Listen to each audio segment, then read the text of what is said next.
কৈছিলোঁ দেখোন মোৰ কাৰো প্ৰয়োজন নাই। তাৰপিছতো তুমি কিয় গৈছিলা? তোৰ বাবে গৈছিলোঁ। মই বুজিছোঁ তোৰ এই অৱস্থা কিয় হৈছে। আচলতে তই ডিপ্ৰেশ্যনত ভুগিছ। তই এতিয়া এইখিনি সময়ত বুজিব পৰা অৱস্থাত নাই। তই তেতিয়া বুজিবি যেতিয়া তই সুস্থ হবি। গৌৰৱে কিয় এনে কৰিলে তুমি নিশ্চয় জানিবা। কিয় এনেকুৱা কৰিলে সি? কি হৈছে তাৰ? মোক তোমাৰ সহায়ৰ প্ৰয়োজন। এতিয়াও সকলোবোৰ তোৰ নামত সম্পূৰ্ণকৈ হৈ যোৱা নাই। আইনী প্ৰক্ৰিয়া অকণমান বাকী আছে। আইনী মানে তই সেইবোৰ নুবুজিবি দে। যি কৰিব লাগে সকলোবোৰ মই কৰিম। তুমি এতিয়ালৈকে অফিচলৈ যোৱা নাই যে? অঁ নাই যোৱা।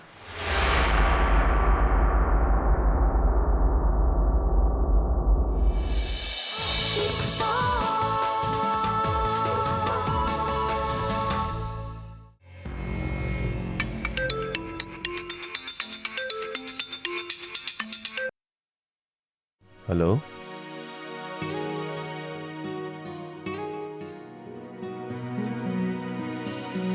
কি?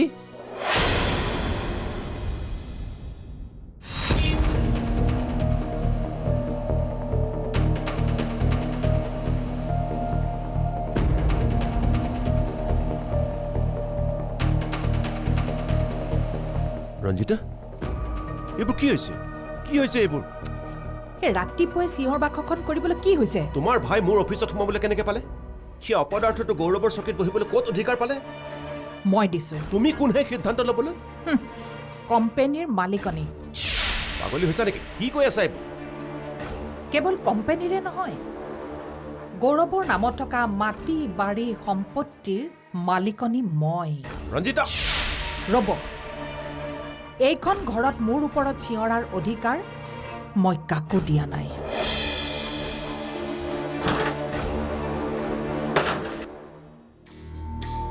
এয়া লওক প্ৰমাণ। কি এইবোৰ?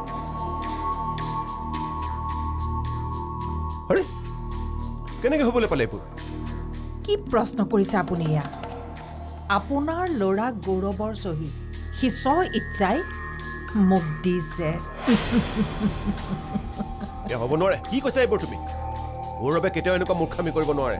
নিশ্চয় ইয়াত তোমাৰ কিবা ষড়যন্ত্ৰ আছে। এয়া ষড়যন্ত্ৰ নহয়, এয়া বিনিময়। ইমান বছৰে নিস্বাৰ্থভাৱে এইখন ঘৰৰ মই সেৱা কৰি আহিছোঁ। আপোনাৰ সেৱা কৰিছোঁ। আপোনাৰ প্ৰথমা পত্নীৰ ল'ৰাক মোৰ নিজৰ ল'ৰাৰ দৰে মই চোৱা চিতা কৰিছিলোঁ। কিন্তু আজিলৈকে মোৰ এই ত্যাগৰ মূল্য মই কেতিয়াও পোৱা নাই। কোনো অধিকাৰে নাই মোৰ। ঘৰৰ সকলোবোৰ সৰু বৰ সিদ্ধান্ত প্ৰথমতে আপুনি লৈছিল আৰু এতিয়া গৌৰৱে লয়। তেনেহ'লে মই কোন? মোৰ কি অস্তিত্ব এইখন ঘৰত? বহুত দমন কৰিলে মোক, বহুত অৱহেলা কৰিলে মোক। এতিয়া মোৰ পাল। সময় আহি গ'ল মোৰ মূল্য নুবুজা মানুহক মোৰ মূল্য বুজাবলৈ।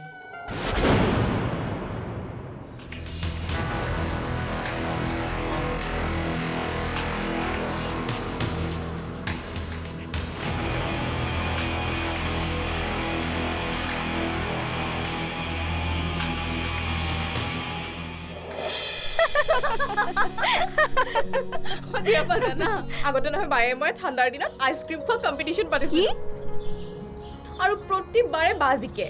বাটো মনত আছে এবাৰ যে তই 10টা আইচক্ৰীম খাই দিছিলি ঠাণ্ডাৰ দিনত 10টা আইচক্ৰীম? অঁ, তাৰপিছত 10 দিনলৈ বিচনাৰ পৰা উঠিবলৈ পৰা নাই। যিহে জ্বৰ হ'ল তাৰপিছত তেতিয়াই আমি আৰু সেই কম্পিটিশ্যন তাতেই বাদ দিলোঁ। আচৰিত দেই তোমালোক।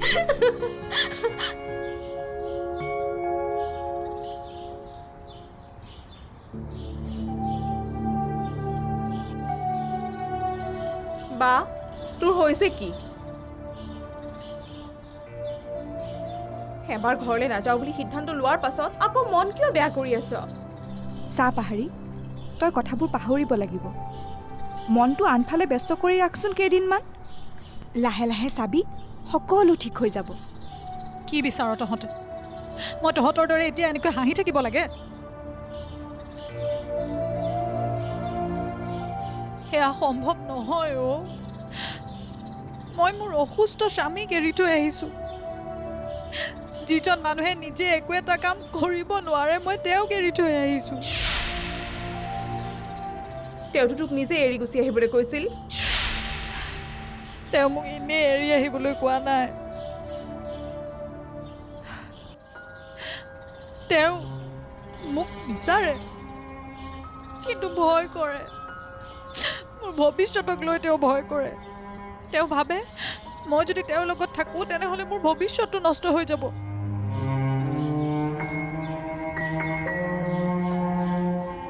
সকলো জানি বুজিও মই গুচি আহিলোঁ। মই ধৰিব পৰা নাই মই শুদ্ধ নে অশুদ্ধ।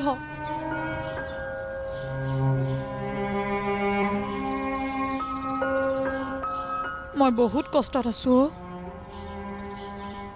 প্লিজ তহঁতে মোক হহুৱাবলৈ চেষ্টা নকৰিবি। নিজৰ মাজতে সংঘাত চলি আছে মোৰ। মই মনটো বুজাব পৰা নাই।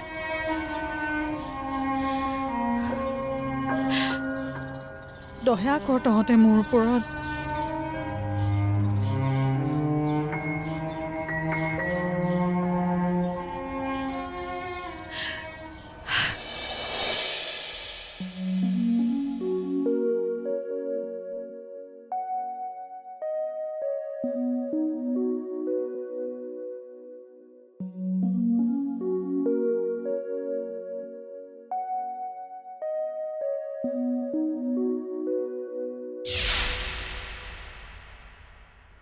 এয়া কি কি এয়া তই স্বইচ্ছাৰে চহী কৰিছ নে তোক বাধ্য কৰাইছ?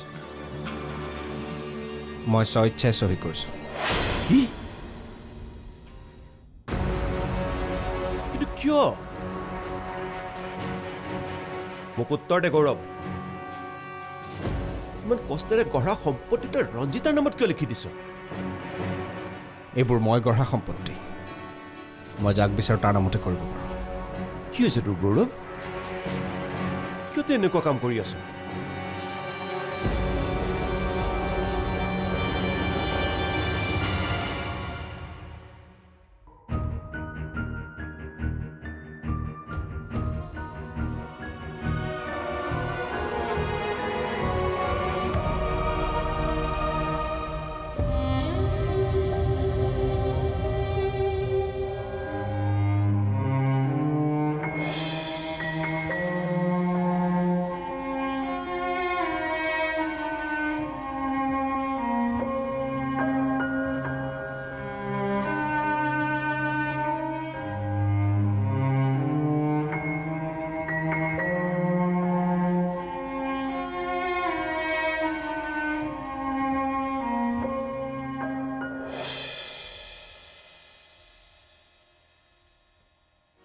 পাহাৰী আহিলি? মা কিমান আৰু সহিব তাই? সেইবাবেই কৈছিলোঁ শেষ কৰি নেপেলাই কিয় এই সম্পৰ্কটো। সম্পৰ্ক এটা গঢ়াৰ পাছত শেষ কৰি পেলোৱাটো ইমান সহজ নহয় ঝৰ্ণা। এনেকুৱা বহু স্বামী স্ত্ৰী আমাৰ মাজত আছে যিয়ে ইজনে আনজনক সহিব নোৱাৰে। তথাপিও যেন কিবা এটা শক্তি আছে। এয়া চোৱা, তোমাৰ সপোন তোমাৰ চকুৰ সন্মুখত শেষ কৰি দিম।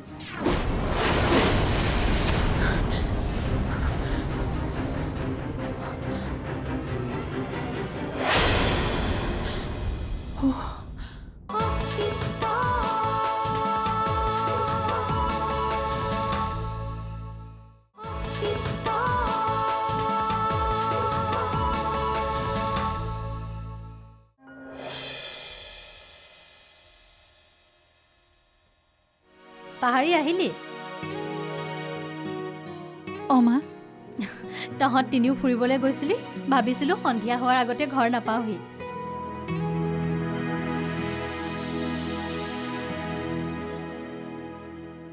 বাহিৰত বহুত বেছি গৰম যে, সেয়েহে সোনকালে গুচি আহিলোঁ। ঝৰ্ণা ক'ত? আহি আছে।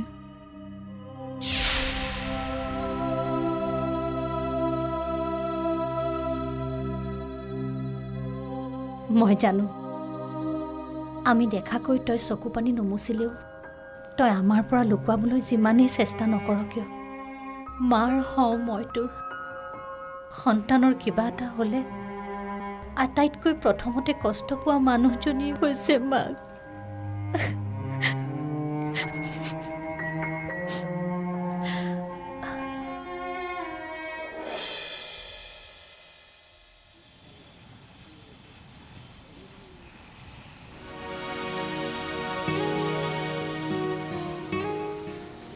জিয়া বা তুমি বাক কিয় যাবলৈ দিলা কাৰণ এইখিনি সময়ত আমি যিমানেই চেষ্টা নকৰোঁ কিয় আমাৰ কোনো কথাৰ প্ৰভাৱ তাইৰ ওপৰত নপৰে বহুত কষ্টত আছে অ' বা মই তাইক আৰু এনেকৈ চাব নোৱাৰোঁ বেয়া লাগে কিমান আৰু সহিব তাই সেইবাবেই কৈছিলোঁ শেষ কৰি নেপেলাই কিয় এই সম্পৰ্কটো সম্পৰ্ক এটা গঢ়াৰ পাছত শেষ কৰি পেলোৱাটো ইমান সহজ নহয় ঝৰ্ণা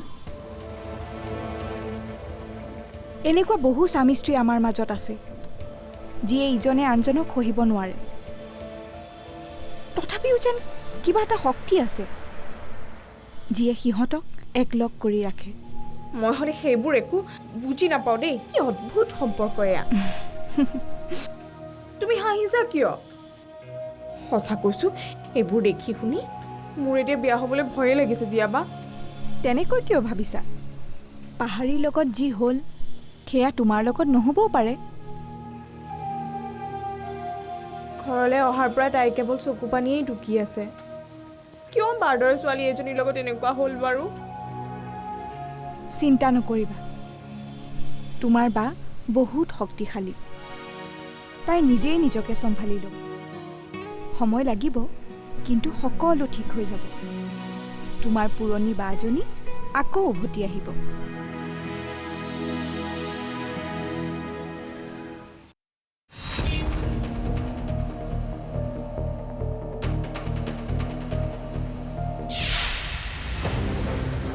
মই সপোন পূৰণ হ'বলৈ নিদিওঁ শুনিছানে নাই মই কি কৈছোঁ তুমি কৈছিলা নহয় তুমি মোৰ প্ৰতি থকা সকলো দায়িত্ব পালন কৰিছা গৌৰৱৰ প্ৰতি মাকৰ দায়িত্ব পালন কৰিছিলা কিন্তু সেয়া শুদ্ধ নহয়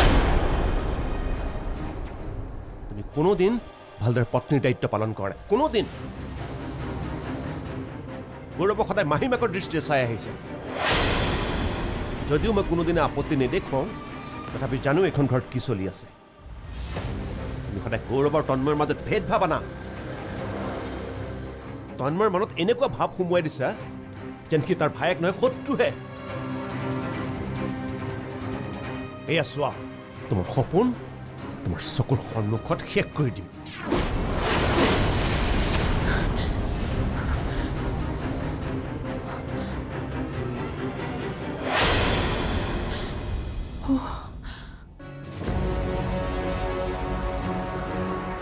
এয়া আপুনি কি কৰিলে এনেকুৱাই হ'ব লাগে তোমাৰ লগত এনেকুৱাই তুমি গৌৰৱৰ মানসিক অসুস্থতাৰ সুযোগ লৈছিলা নিজৰ ওপৰতে খং উঠিছে প্ৰথমা পত্নীৰ মৃত্যুৰ পাছত গৌৰৱক চোৱা চিতা কৰিবৰ বাবে তোমাক বিয়া কৰাই আনিছিল তুমি আচলতে মাতৃৰ নামত কলংক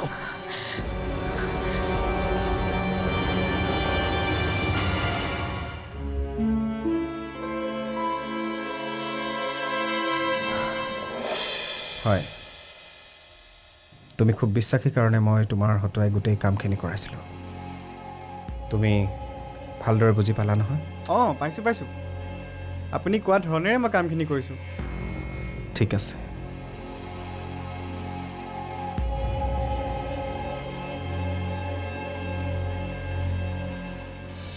কেনেকুৱা মূৰ্খ মানুহ তই আৰু কি দৰকাৰ ভিন্ন কাগজ পত্ৰবোৰ দেখুৱাবলৈ মোৰ ভুল হৈ গ'ল এইবোৰৰ অৰিজিনেল কপি মানুহে নিজৰ লগতেই থয় ডুপ্লিকেট কপিবোৰহে মানুহে আনক দেখুৱায় মই বিচাৰোঁ পাহাৰী উভতি আহক আপুনি কথাবোৰ এবাৰ ক'লে বুজি নাপায় নেকি পাহাৰীয়ে সেইখন ঘৰলৈ যাবলৈ ইচ্ছা কৰা নাই মই তোক সোধা নাই আদেশ দিছোঁ তই মোৰ লগত যাবই লাগিব মই নাযাওঁ বুলি কৈছোঁ নহয় নাযাওঁ যদি তই মোৰ কথা নুশুন আজিৰ পৰা তোৰ লগত মোৰ সম্পৰ্ক শেষ শুনিছনে নাই মই কি কৈছোঁ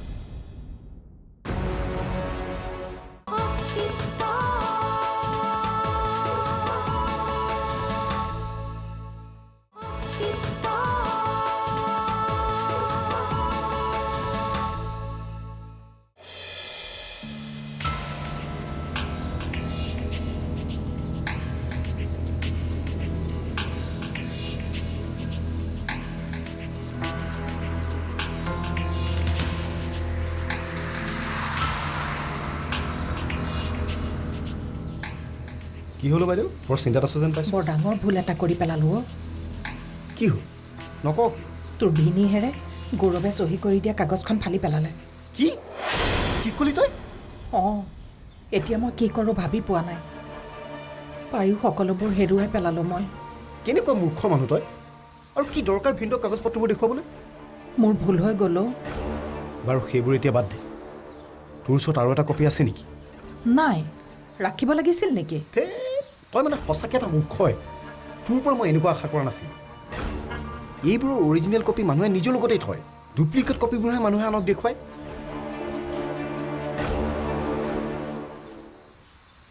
কিবা এটা কৰ, এনেকৈ হঠাতে মোৰ সপোন ধ্বংস হৈ যাব দিব নোৱাৰোঁ অ'। ৰচোন ৰ, কিবা এটাতো কৰিবই লাগিব। অৱশ্যে নথি পত্ৰবোৰ যদি মই পুনৰ ৰেডি কৰোঁ, গৌৰৱে চহী কৰিব। মোৰ বিশ্বাস আছে সি চহী কৰিব। তেনেহ'লেতো ভালেই কথা। তই ইমান টেনশ্যন কিয় লৈ আছ? মই বাৰু নথি পত্ৰখিনি অৰিজিনেল কপিটো বনাওঁ, তাৰপিছত তই গৌৰৱৰ চহীটো লৈ ল'বি।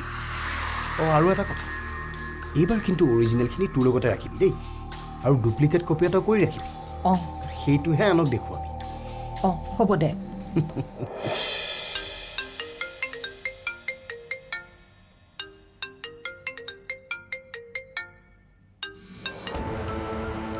হেল্ল', আপোনাৰ লগত এটা দৰকাৰী কথা আছিল, সেইকাৰণে ফোন কৰিছিলোঁ। কওকচোন কি কথা? আচলতে গৌৰৱে যিবোৰ সিদ্ধান্ত লৈছে, অকলে লোৱা সিদ্ধান্ত নহয়, মানে বিভিন্নজনে বিভিন্ন কথা তাৰ মনত সোমোৱাই দিছে। ক'বলৈ গ'লে আমাৰ ঘৰখনতে তেনেকুৱা অৱস্থা, যি আনৰ সুখ দেখিব নোৱাৰে। আপুনি সেইবিলাক কথা মোক কিয় কৈছে? মই বিচাৰোঁ পাহাৰী উভতি আহক। আপুনি কথাবোৰ এবাৰ ক'লে বুজি নাপায় নেকি? পাহাৰীয়া সেইখন ঘৰলৈ যাবলৈ ইচ্ছা কৰা নাই। চাওক মই খুব সোনকালে গৌৰৱক চেন্নাইলৈ লৈ যাম চিকিৎসাৰ বাবে, আৰু মোৰ বিশ্বাস আছে সি তাত সুস্থ হ'ব। আৰু সি সুস্থ হৈ উভতি অহাৰ পাছত তাৰ দ্বাৰাই মই পাহাৰীক ঘৰলৈ উভতাই আনিম।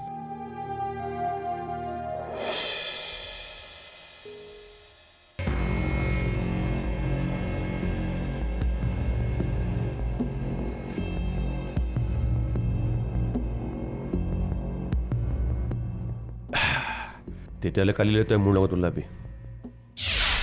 ক'ত যাব লাগিব? গুৱাহাটীলৈ চেকআপত। ইয়াত যদি সকলো ঠিকে থাকে তোক চেন্নাইলৈ লৈ যাম, আৰু মোৰ বিশ্বাস আছে তাত তই সুস্থ হৈ উঠিবি। মই নাযাওঁ।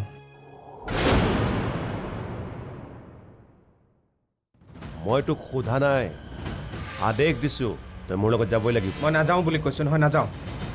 যদি তই মোৰ কথা নুশুন, আজিৰ পৰা তোৰ লগত মোৰ সম্পৰ্ক শেষ। শুনিছনে নাই মই কি কৈছোঁ? তোক যদি দেউতাৰক লাগে, তই মোৰ লগত যাবই লাগিব। নে ঘৈণীৰ দৰে মোকো নলগা হ'ল? দেউতা, কিয় তেনেকৈ কৈছা? এইকাৰণেই কৈছোঁ, মই বিচাৰোঁ তই সুস্থ হৈ উঠ। ক, তই মোৰ কথা শুনিবিনে নাই?